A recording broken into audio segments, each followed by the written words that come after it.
Buenas noches con todos. Mi nombre es Ana Lucía Jaramillo y el nombre de mis compañeros es José Méndez y Andrea Santamaría. El tema de exposición de hoy sería abdomen agudo en personas o pacientes inmunosuprimidos. Pásale. Ya, primero para comenzar tenemos que saber quiénes son los pacientes inmunosuprimidos.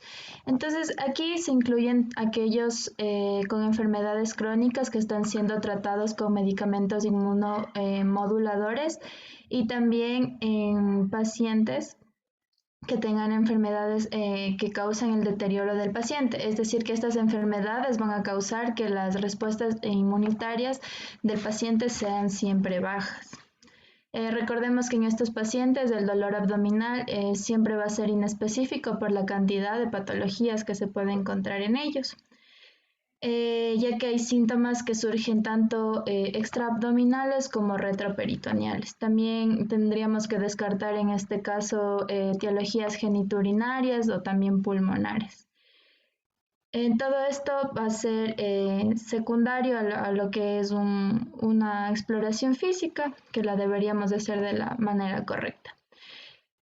Vamos a ver también lo que es la clasificación de inmunodeprimidos. Tenemos los pacientes que tienen inmunosupresión de leve a moderada. Ellos son los ancianos, diabetes, los que tienen uremia, lupus eritematoso sistémico, en sarcoidosis, en enfermedad inflamatoria intestinal, con recuento de CD4 más de 200 células y también post-trasplante en terapia inmunosupresora de mantenimiento. También tenemos ya inmunosupresión severa, tenemos lo que es el VIH-Sida con CD4 ya menos de 200.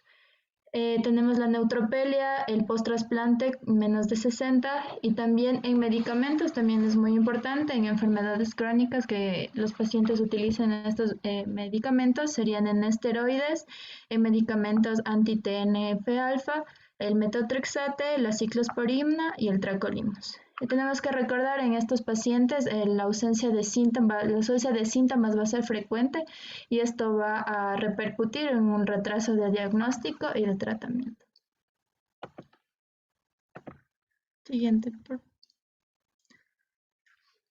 Ya, bueno, para empezar, con los inmunosuprimidos es importante ver como en primera instancia lo que es el virus de inmunosuficiencia humana y el SIDA, ya que a partir de este vamos a tener varias infecciones oportunistas y varias patologías que se pueden dar, ya que estos pacientes son los que tienen menos conteo de CD4, entonces es importante verlos de primera línea.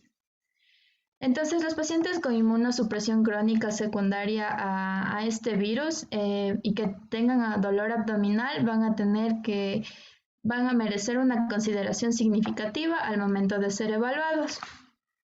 También hay que recordar que en los últimos tiempos se ha utilizado la terapia TARGA, o por sus siglas en inglés que es HAT, es la terapia antirretroviral de gran actividad. Esta ha disminuido en gran medida la incidencia de infecciones oportunistas en esta población.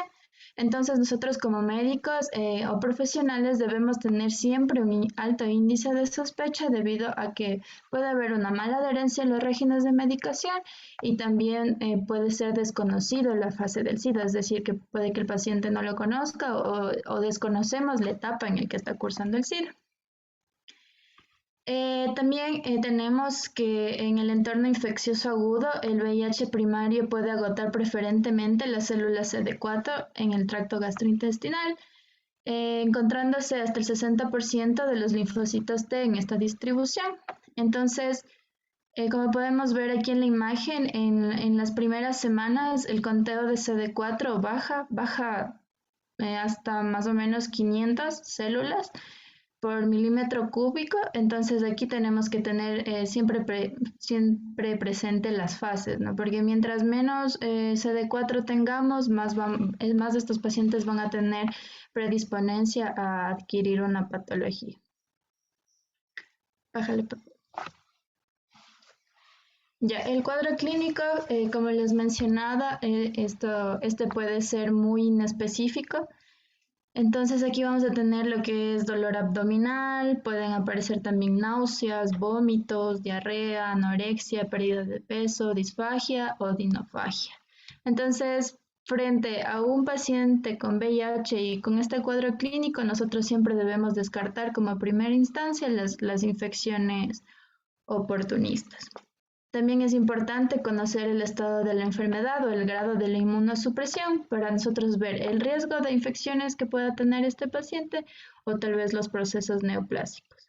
Y siempre, siempre, siempre es útil revisar la gráfica para el recuento de CD4. Y siempre debe ser reciente y debe ser un recuento sanguíneo completo. Siempre actualizado. Pásale, por favor.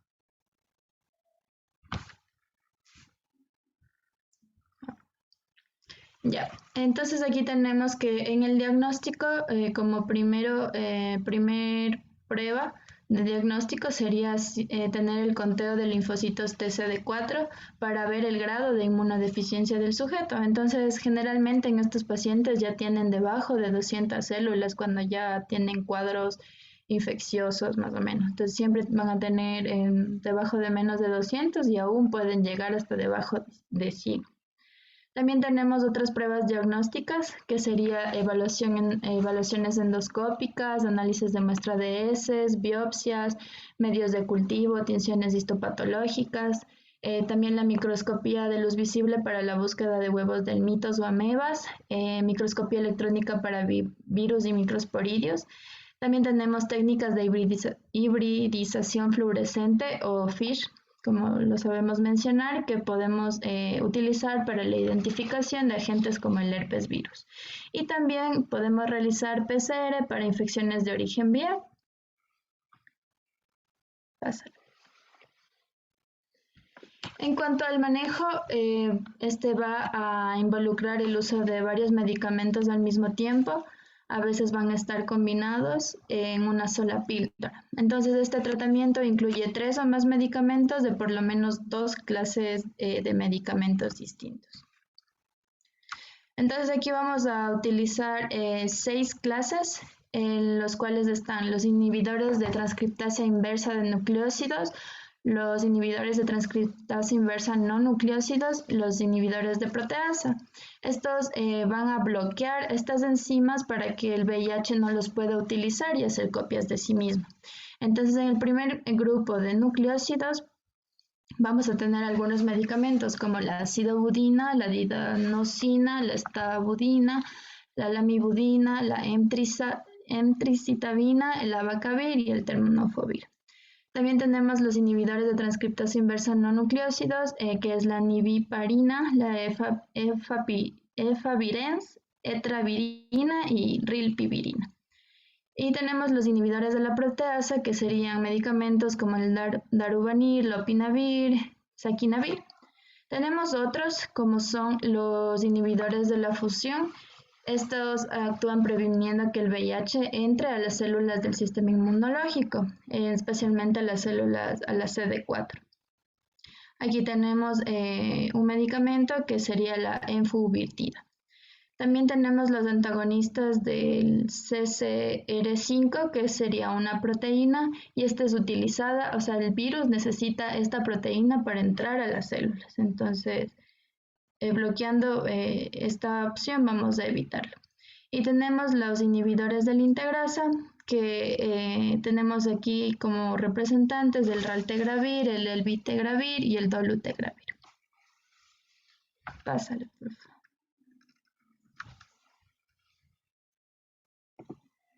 Ya. Entonces, aquí tenemos las infecciones oportunistas. Este tema es muy importante de recalcar en las personas con VIH. Entonces, siempre que tengamos una persona con VIH, siempre descartar primero las infecciones oportunistas o de igual manera en inmunosuprimidos que ya tengan una cantidad mínima de células por milímetro cúbico.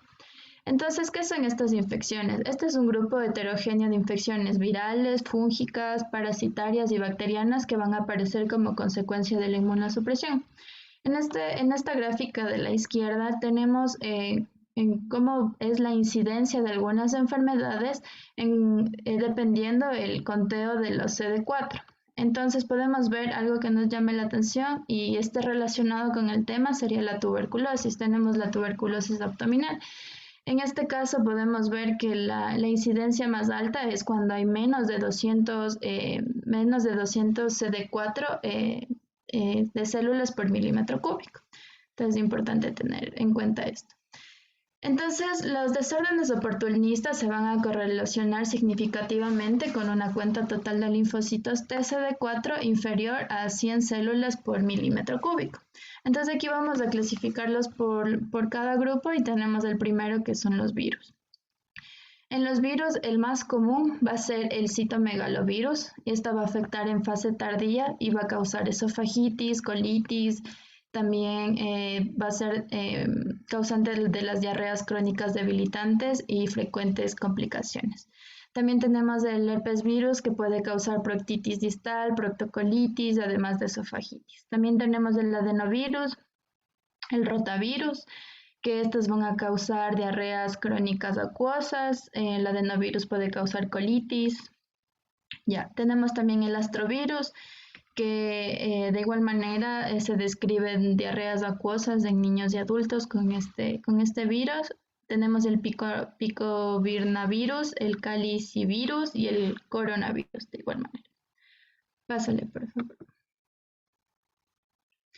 Ya. Tenemos al siguiente grupo que son las bacterias. Tenemos la salmonela, que esta es causa una infección invasiva, persistente e intracelular, altamente resistente a antibióticos comunes y es de alta mortalidad. También tenemos el Campylobacter, que puede causar diarreas agudas de tipo disentéricas. También tenemos la Shigella, el Escherichia coli. Este siempre es necesario evaluar, y también siempre reconocer qué tipo de variante es. Y por último tenemos el Mycobacterium avium complex, que más después lo vamos a tratar con más detalle. Sin embargo, hay que recordar que este es persistente en pacientes con VIH o SIDA. También tenemos el grupo de los hongos como la cándida, que puede causar esofagitis, y la microsporidia, que puede causar diarreas crónicas y bajo conteo linfocitario. Y por último tenemos a los parásitos como la Giardia lamblia. Tenemos que se asocia significativamente entre diarreas y cuando hay conteos de linfocitos TCD4 de menos de 200 células por milímetro cúbico. Tenemos la entamoeba histolítica, que es causante de diarreas agudas o crónicas. También tenemos el Cryptosporidium parvum. Igual este es frecuente en pacientes con SIDA avanzado y conteo de menos de 200 células. La Isospora belli también es raro en países de América, sin embargo es endémico de Haití, por ejemplo. Y va a estar presente cuando hay un recuento de menos de 200 células. Tenemos las Strongyloides stercoralis, el Ancylostoma duodenalis y el Ascaris lumbricoides. Pásale. Ya, entonces, ¿cómo van a ser los mecanismos patogénicos de estas infecciones oportunistas, viéndolos desde un punto general? Entonces, primero se ha descrito que va a haber daño primario en los enterocitos y esto va a causar atrofias en las vellosidades y también en la disminución de la superficie del área. También ADN y ARN y antígenos proteicos del VIH han sido detectados en diferentes tipos celulares de tejido mucosal de la lámina propia del tracto gastrointestinal. Entonces, esto sugiere que aquí va a haber replicación en este lugar. También es posible que el VIH cause una alteración en la funcionalidad enterocítica sin necesariamente infectar a las células intestinales. Y esto siempre hay que recordar que es una respuesta inflamatoria asociada a alteraciones de células T.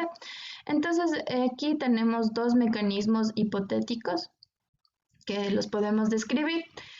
Aquí la primera tenemos que la infección de la mucosa va a afectar la permeabilidad por destrucción de las uniones estrechas intercelulares y también actividad apoptótica epitelial o las dos. Como segunda hipótesis también tenemos que la proteína GP120 va a causar pérdida de microtúbulos mediada por calcio e inestabilidad celular. Entonces aquí se ha planteado que la posibilidad de la proteína GP120 actúe como una virotoxina. Entonces esta virotoxina va a interactuar con los receptores del polipéptido vasoactivo intestinal y esto va a contribuir significativamente en una enteropatía causada por el VIH. Pásale. Y tenemos otras infecciones oportunistas, como es en lo que es las colitis bacterianas, y estas resultan de crecimientos incontrolados de la flora intestinal, como Salmonella, Shigella, Clostridium, Campylobacter. También tenemos la enteropatía exudativa causada por el bloqueo linfático de que determinan los macrófagos tisulares infectados por bacterias de Mycobacterium avius complex. También tenemos un déficit de citoquinas de tipo 1 que favorecería la persistencia intracelular de Salmonella notifoidea. Y esto se justifica porque hay mayor susceptibilidad en pacientes que tienen infecciones invasivas y son descritas en el SIDA. También tenemos el Clostridium difficile, también ha demostrado que altera secreciones de interleuquina 1. Y tenemos también enfermedad protozoaria como la criptosporidiosis, microsporidiosis y zosporiasis, y estas se relacionan a daño epitelial primario del intestino delgado, y esto se relaciona más o menos a la enfermedad celíaca o al sprue tropical. También tenemos decrementos de algunas actividades como la de las enzimas, por ejemplo, las disacaridasas, sacarasas, maltasas y lactasas, entonces hacen que haya una disfunción del borde de cepillo. También hay disfunción del ilion que se ha visto documentada en estos pacientes con VIH que estén infectados con protozoas y bacterias, y también se presenta una neuropatía con tránsito intestinal rápido. El efecto tóxico de las drogas antirretrovirales, principalmente por ejemplo los inhibidores de las proteasas que hablamos hace un momento, el sarcoma de Kaposi y el linfoma no Hodgkin han sido propuestos mediar el desarrollo de diarrea, por ejemplo, en estos pacientes con VIH. Pásale. Ya, entonces vamos, desde ahora ya vamos a mencionar cada grupo de patología. Tenemos el complejo de Mycobacterium avium, que este se trata de una combinación de los Mycobacterium avium y los Mycobacterium intracelulares. Entonces aquí se van a tratar de bacilos gram positivos, ácido alcohol resistentes y aerobios. Entonces aquí tenemos descrito algunos nombres y tenemos que recordar que estos van a ser ubicuos en el ambiente. Entonces estos no van a ser transmisibles de persona a persona, sino que la anterior, por favor. Sino que va a adquirirlo el paciente desde el ambiente. Entonces, este se va a adquirir en recuentos de CD4 de menos de 100 células por unidad internacional, en personas, por ejemplo, con SIDA, con linfoma, leucemia de células pilosas, quimioterapia inmunosupresora, también en LEPOC, en fibrosis quística y en mujeres de edad avanzada. Y el cuadro clínico va a ser fiebre, tos, dolor abdominal, diarrea y pérdida de peso. Bájale. Ya, para el diagnóstico vamos a utilizar un diagnóstico por imagen, que es la tomografía computarizada. Aquí van a mostrar una afectación significativa del tejido linfoide, y aquí es importante siempre tener en cuenta de esta patología que lo que se va a ver afectado son los ganglios linfáticos mesentéricos, que eso sería algo específico de esto. También esplenomegalia, engrosamiento del intestino delgado, y esto va a afectar predominantemente al yeyuno. En esta imagen de la derecha podemos ver el ciego engrosado, y además está junto con múltiples ganglios linfáticos mesentéricos que muestran un realce de contraste periférico, y los centros van a estar hipodensos, como podemos ver en la imagencita. Pásale, por favor.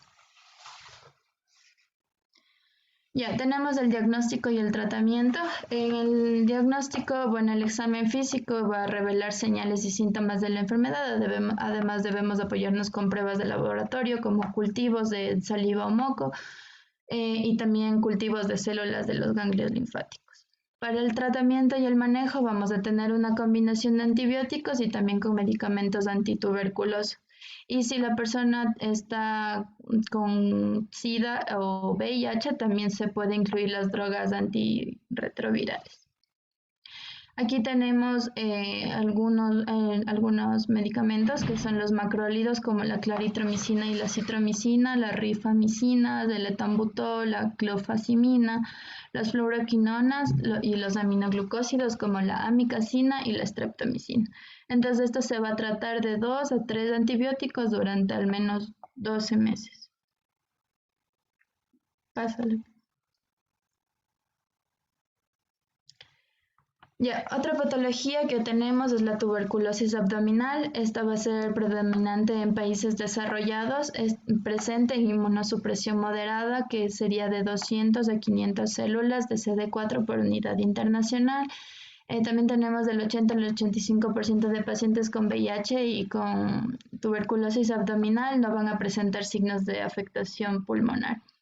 Y hasta el 90% de los casos van a favorecer la región ileocecal como sitio de infección y van a presentar síntomas de dolor y también más en el cuadrante inferior derecho. Entonces el paciente se va a presentar con ascitis, adherencias y también puede haber una posible obstrucción.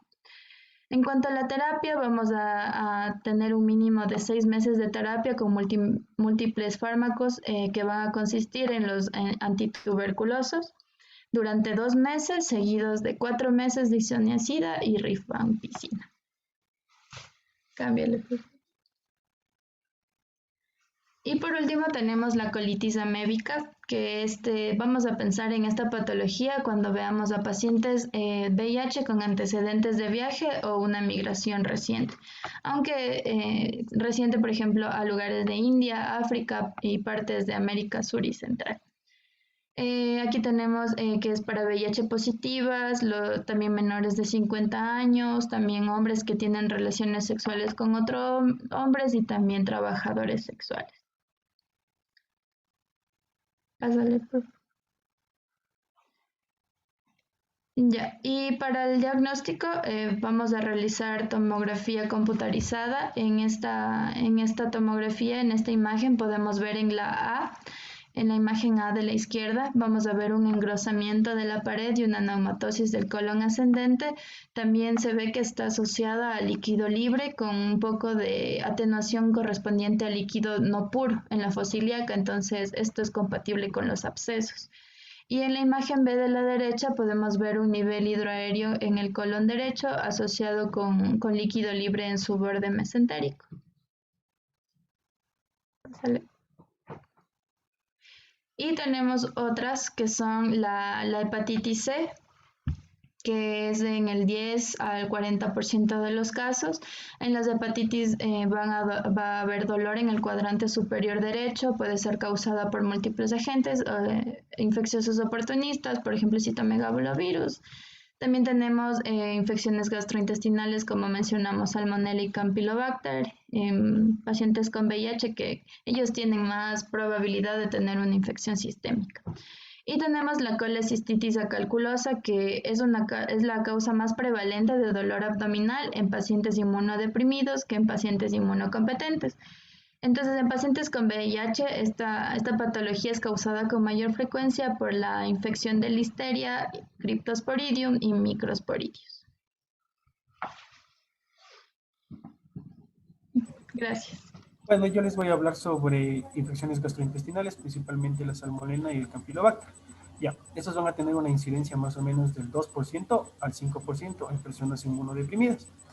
Ya, lo importante de estas, digamos, en pacientes VIH es que los antirretrovirales van a producir efectos secundarios como el aumento de acidez gástrica, lo que provoca que también utilicemos inhibidores de la bomba como el omeprazol, y de esta manera bajemos también la acidez gástrica. Al bajar la acidez gástrica también le hacemos más propenso al paciente con VIH que éste tenga o que contraiga la salmonela, ya que es un mecanismo de defensa del cuerpo, la acidez gástrica. También como dijo Ana Lucía, es por el recuento bajo de CD4 a nivel gastrointestinal. Ya. Entonces, este va a ser una bacteria gram negativa, que va a ser catalasa negativa y oxidasa positiva, oxidasa negativa, perdón. Entonces significa que esta oxidasa significa que es anaerobia, que no necesita de oxígeno para producir energía. Catalasa quiere decir que no produce una enzima que destruye los peróxidos de hidrógeno y de oxígeno como respuesta ante los macrófagos, y va a tener tres tipos de antígeno. Un antígeno O, que es el de la pared bacteriana, que le va a permitir inhibir a las vacuolas, en este caso las vacuolas de los macrófagos, para que no sea digerida, y sino más bien ella se pueda reproducir dentro de los macrófagos. Ya. El antígeno H, que le permite una movilidad flagelar, y el antígeno B, que secreta citoxinas, en este caso llamadas SOP, SOP-C, SOP-A y SOP-B, que lo que hacen es, a nivel del enterocito, permite el ingreso de este, y también permite que haya inhibición de la mitosis. ¿Para qué? Para que se pueda replicar dentro del huésped. Ya, entre los síntomas vamos a tener el dolor abdominal, escalofríos, fiebre, diarrea, vómito, náuseas.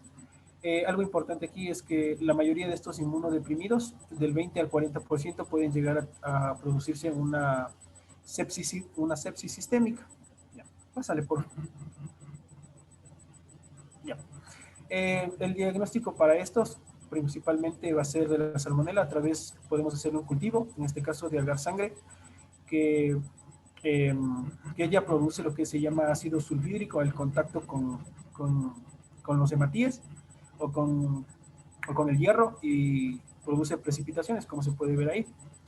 Ya. La otra sería a través de la prueba de Gram, que es que tiñe las paredes bacterianas de los gram positivos y de los gram negativos, pero el gram negativo lo que hace es no retiene el azul de metileno, y al no retener el azul de metileno provoca la salida de este, y necesitamos de otro que en este caso se llama safrina para poder colorar. Entonces de este va a tornarse de color rosado o de color rojo, que podemos diagnosticar que es una gran negativa. Ya, entonces también se lo puede obtener a través de las heces. Podemos también hacer una bioquímica y una serología para detectar los anticuerpos ante este parásito, bueno, ante este microorganismo, perdón. Y como tratamiento podemos usar cefalosporinas, principalmente de tercera generación. Ya, pásale por favor.